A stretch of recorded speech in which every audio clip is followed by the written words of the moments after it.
Assalamualaikum warahmatullahi wabarakatuh.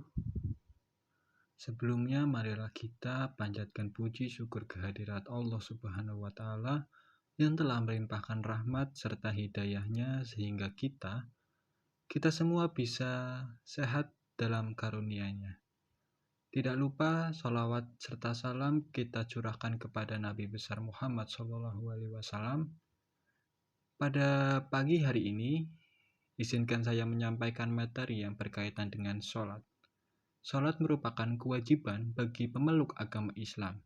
Rasulullah SAW bersabda, sholat itu seperti sebuah tiang di dalam agama. Hal ini dapat diibaratkan seperti sebuah rumah. Jika tidak mempunyai tiang maupun tembok yang kuat sebagai penyangga, pasti rumah itu akan roboh dan tidak akan bisa berdiri dengan kuat. Mengingat betapa pentingnya sholat, maka orang yang sedang sakit pun tetap diwajibkan untuk sholat. Apabila tidak mampu berdiri, bisa sembari duduk, atau bahkan tiduran sesuai dengan ketentuan yang telah diatur oleh agama Islam. Rasulullah SAW pernah berkata, kalau manusia mengetahui bahwa pahala sholat subuh dan asar, maka setiap orang akan mendatangi walau harus merangkak-rangkak. Hal ini menjadi bukti begitu besarnya pahala dari Allah bila kita mengerjakan sholat. Sholat tidak hanya menjadi suatu kewajiban saja, melainkan sebagai bukti keimanan seseorang kepada Allah Subhanahu wa Ta'ala.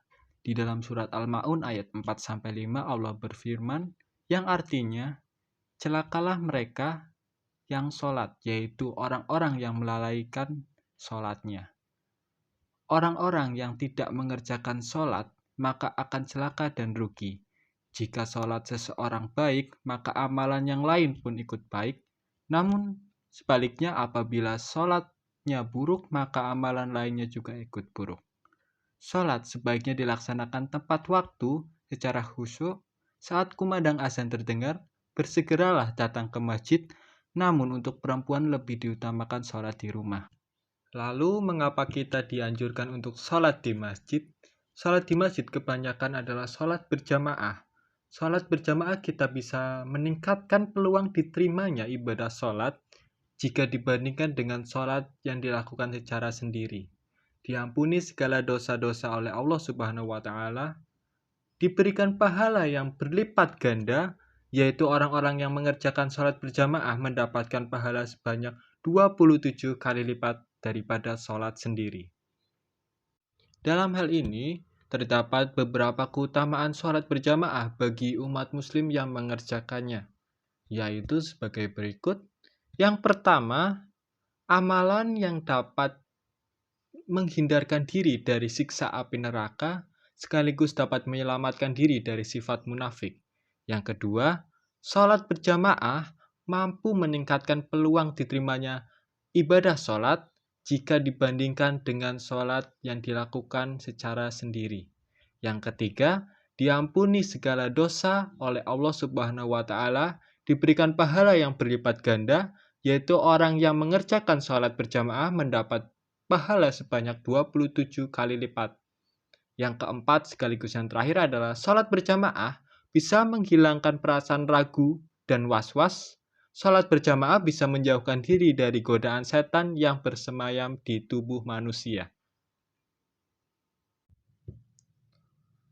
Sholat juga berfungsi mencegah perbuatan keji dan mungkar. Hal ini seperti firman Allah di surat Al-Kabut. Dengan demikian, seseorang tidak akan melakukan perbuatan dosa seperti mencuri, berzina, melakukan tindak kekerasan, dan lain-lain. Demikian materi singkat yang dapat saya sampaikan.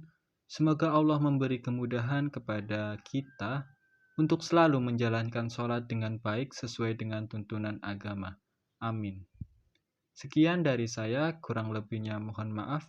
Bila ada kata-kata yang kurang berkenan, mohon dimaafkan. Terima kasih. Wassalamualaikum warahmatullahi wabarakatuh.